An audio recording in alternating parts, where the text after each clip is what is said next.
क्या आपने कभी सोचा है कि इन फेमस कैरेक्टर्स का रोल आगे चल के कौन करने वाला है? आप जो ये रोज फेमस यूट्यूबर्स को देखते हो, इनकी एजुकेशन क्वालिफिकेशन क्या है, ये जान के आप सच में हैरान होने वाले हो। प्ले स्टोर पर ये कौन सा गेम है जिसे खेलने के लिए आपको अपना फोन ही तोड़ना पड़ेगा, इसके बाद ही आप इसे खेल पाओगे? और ये कौन सा वांटेड गैंगस्टर है जिसका इतना बड़ा यूट्यूब चैनल भी है और इसको खूब व्यूज भी आते हैं? भाई वीडियो को एंड तक देखना, इसका एक एक सेकंड बहुत वर्थ इट रहेगा। और चैनल को भी सब्सक्राइब नहीं किया है तो सब्सक्राइब को दबा के उस बगल वाले बेल आइकन को भी दबा देना। नंबर 17, कार में जो फ्यूल मीटर होता है वो कैसे काम करता है? क्या कभी आपने ये सोचा है? मतलब वो हमें फ्यूल कितना बचा है ये दिखाता कैसे है? अगर आप कुछ कॉम्प्लेक्स सोच रहे हो तो ऐसा नहीं है, ये बहुत ज्यादा सिंपल है। दरअसल एक रॉड पर एक नॉब लगा होता है और ये ऊपर नीचे जाता है, उसी से पैरेलल मीटर आगे पीछे होता है, यानी कि जितना पेट्रोल भरा होगा ये नॉब उतना ऊपर जाएगा और जितना ऊपर जाएगा ये पेट्रोल उतना फुल रहेगा।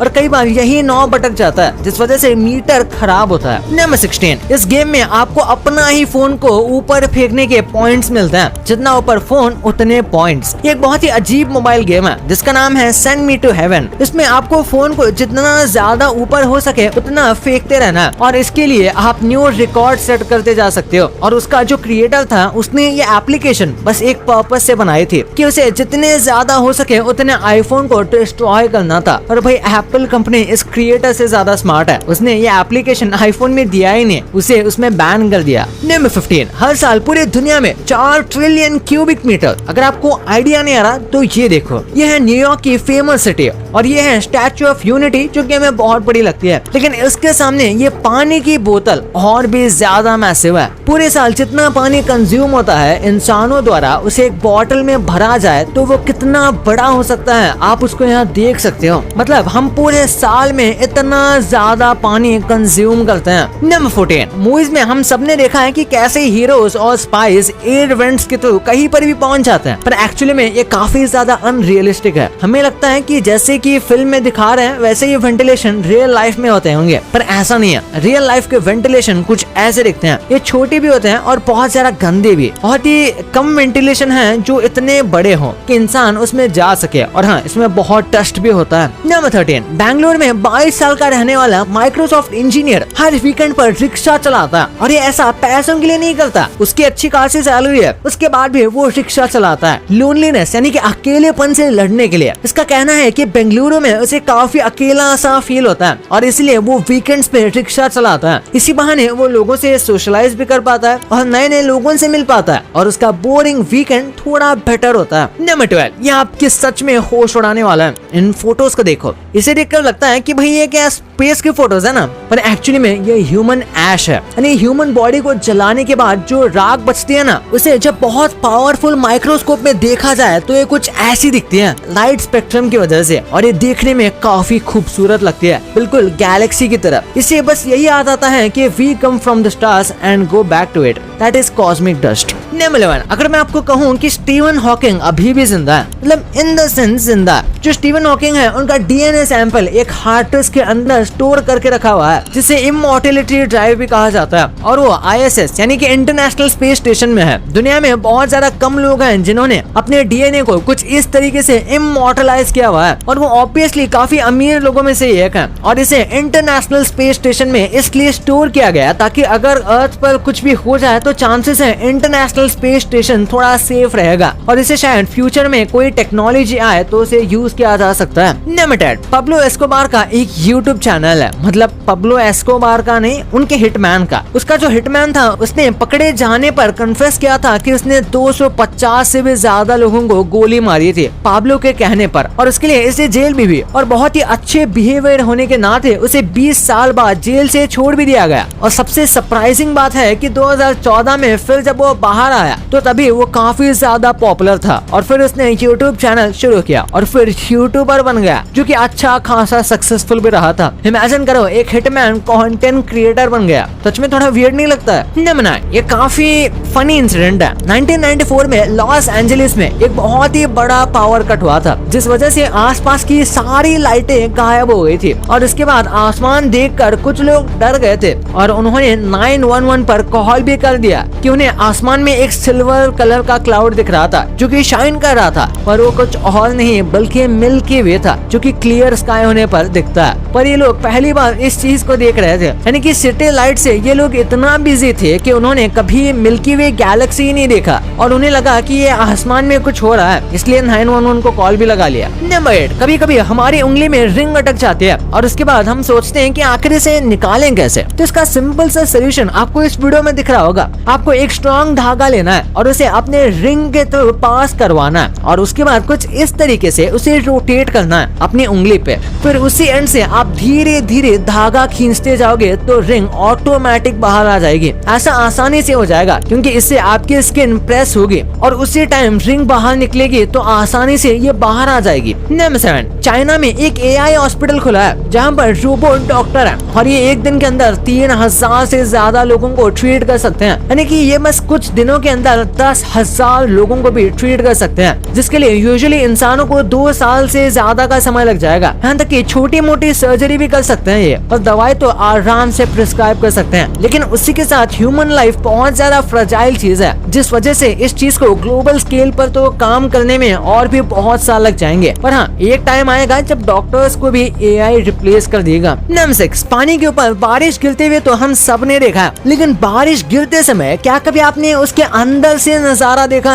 नहीं तो जरा इस खूबसूरत वीडियो को देखो। जब किसी भी ओशन या फिर खुली वाटर बॉडी में बारिश होती है और वो बहुत ज्यादा साफ है, तो अगर आप पानी के नीचे जाओगे तो आपको इतना खूबसूरत नजारा देखने को मिलेगा। और अब इससे भी इंटरेस्टिंग कुछ दिखाऊं तो पानी के अंदर जब आप वेव देखोगे तो वो कुछ ऐसी दिखती है। पानी के ऊपर वाली वेव्स तो काफी ज्यादा खूबसूरत होती है, लेकिन यही सेम वेव पानी के अंदर से बहुत अनबिलीवेबल लगती है। नंबर 5, एक बार इस कमाल की ट्रेन को देखो। चाहे आप कितने अमीर क्यों ना हो, आप इस ट्रेन की टिकट नहीं खरीद सकते, क्योंकि इस ट्रेन में बस सुपर हीरोज को ही भेजा जाता है। हाँ भाई, सुपर हीरो यानी कि हमारे कंट्री के आर्मी मैन जो कि हमें प्रोटेक्ट करते हैं, और उनके लिए ये स्पेशल ट्रेन चलती है जिसमें बस उनको ही सर्विस ट्रैवल दिया जाता है। और हाँ, इसमें अलग अलग जनरल के लिए अलग अलग कंपार्टमेंट भी होते हैं और उसमें और भी कई स्पेशल सर्विस अंदर प्रोवाइड की जाती है। सच में ये ट्रेन आर्मी वाले डिजर्व करते ही हैं। नंबर 4, एक आदमी अपने कायक पर कहीं जा रहा था और रात का टाइम था तो उसे कुछ भी दिख नहीं रहा था, वहाँ बहुत ज्यादा अंधेरा था। तो ऐसे में उसने सोचा कि थोड़ी लाइट ऑन कर लेता हूँ, पर लाइट ऑन करते ही उसने कुछ ऐसा देखा कि उसने तुरंत लाइट बंद ही कर दिया। जैसे ही उसने लाइट ऑन की तो उसने देखा कि चारों तरफ बस मगरमच्छ ही मगरमच्छ है, यानी कि ये पूरा पानी क्रोकोडाइल से भरा हुआ है। सोचो इसके बाद ये कितना डरा होगा कि ये अब यहाँ से जाएगा कैसे। नंबर 3, आसमान में तारे देखने की बहुत अलग ही फीलिंग आती है और सिटी के लाइट पोल्यूशन की वजह से आसमान में कोई तारे दिखते ही नहीं। इस चीज के लिए एक इंस्टाग्राम यूजर ने सच में बहुत ही अच्छा आइडिया सजेस्ट किया, जो है एक हॉलीडे स्पेस डे के नाम से। और इस हॉलीडे में रात को सारे सिटी के लाइट बस इमरजेंसी प्लेसेस जैसे कि हॉस्पिटल्स और इन सबको छोड़कर बंद कर देनी चाहिए और सबको आराम से ब्यूटीफुल स्टार्स के मजे लेने चाहिए। ये सच में बहुत ही कमाल का आइडिया है, जिसे आप बहुत रेयरली आसमान को देख सकते हो, जो कि हम डेली लाइफ में नहीं देख पाते।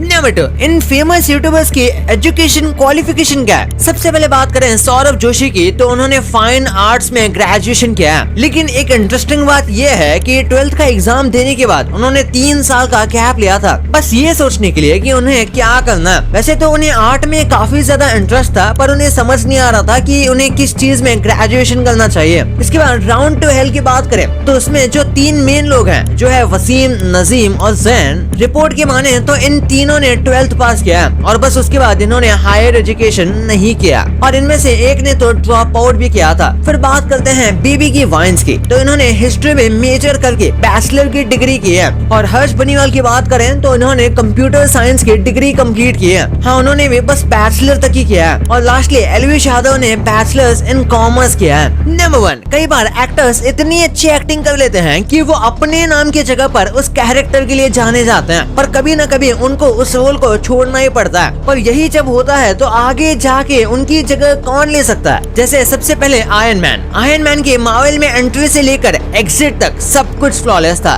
पर इसका मतलब ये नहीं था कि हमें फ्यूचर में आयरन मैन देखने नहीं मिलेगा। इसके कई सारे वेरिएंट्स देखने को मिल सकते हैं और फ्यूचर में आयरन मैन की बेटी आयरन वुमन की तरह भी दिख सकती है, जो कि उन्हें रिप्लेस कर सकती है। और इसी के साथ अगर फ्यूचर में आयरन मैन दिखा भी तो चांसेस हैं कि वो रॉबर्ट डाउनी जूनियर नहीं बल्कि कोई दूसरा एक्टर करेगा। लोगों को लगता है टॉम क्रूज को हायर किया जाएगा, बट मार्वल ने अभी इसके कोई प्लान्स नहीं बताया। फिर जो हेरा फेरी 3 आ रही है उसमें राजू का रोल करने के लिए पहले अक्षय कुमार ने मना कर दिया था, तो इसलिए हेरा फेरी वाले अलग अलग एक्टर्स को भी लेने के लिए तैयार हो रहे थे, जिसमें से एक नाम था कार्तिक आर्यन। पर फिर अक्षय कुमार ने फिर इस रोल को एक्सेप्ट कर लिया और जल्दी हेरा फेरी का पार्ट 3 भी आ रहा है, जिसमें हमें देखने को मिला है कि राजू का रोल अक्षय कुमार ही करने वाले हैं और वही 3 क्लासिक कैरेक्टर्स होने वाले हैं। फिर रावण 2 भी आ रही थी, जिसमें कई लोग कह रहे थे कि शाहरुख खान की जगह पर कोई और जीवन रहेगा, लेकिन सरप्राइजिंगली रावण का पार्ट 2 कैंसिल कर दिया गया। सबसे कॉमन रीजन बताया जाता है कि रावण 1 का रिस्पॉन्स कुछ खास नहीं आया था उस टाइम पर, और तब के हिसाब से इसका बजट भी काफी हाई था। पर ये बात है कि हाल ही में इस मूवी को बहुत अप्रिशिएट किया गया है, क्योंकि अब जाके लोगों ने समझा कि रावण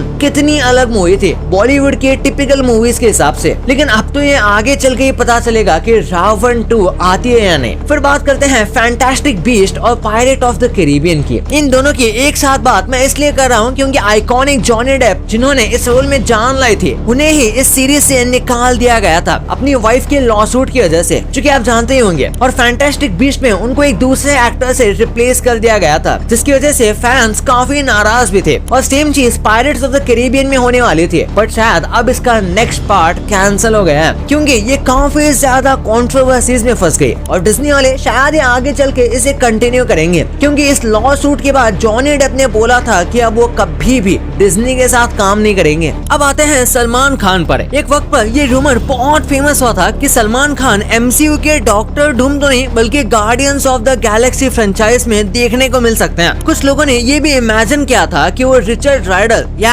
एडम वॉरलॉक का रोल कर सकते हैं, लेकिन ये सिर्फ फैंस की इमेजिनेशन थी। ऑफिशियली ऐसा कुछ भी अनाउंस नहीं हुआ, ये रूमर्स सिर्फ स्पेकुलेशन थे, लेकिन इसने फैंस के बीच एक्साइटमेंट जरूर बढ़ा दी थी। फिलहाल सलमान खान का MCU से कोई कनेक्शन नहीं है, पर अगर कभी ऐसा होता तो वो दिन जरूर इंटरेस्टिंग होगा। भाई ये तो आपको पता चल गया, पर आप जो ये सोशल मीडिया पे मीम्स देखते हो, इनमें से बहुत सारे मीम्स कॉपी या फिर आप कह सकते हो रिक्रिएट करने के बाद वायरल हुए थे और आपको ये पता भी नहीं था। और आप जो ये आयरन मैन और जेठालाल के रोल्स देखते हो, इन्हें करने के लिए कितने एक्टर्स ने रिजेक्ट किया था, ये जान के आपके सच में होश उड़ने वाले हैं। और कैसे आप एक आदमी से रोज शाम मार खाकर उसे पैसे दे रहे हो और आपको इसके बारे में भनक तक नहीं। वो कौन सी चीज है इस वीडियो में पता चलेगा, तो इस वीडियो को जाके अब भी दबाओ यार, और अभी तक चैनल को सब्सक्राइब नहीं किया तो चैनल को सब्सक्राइब करके वीडियो को भी लाइक कर देना। तो मिलते हैं अगले वीडियो में, तब तक के लिए बाय।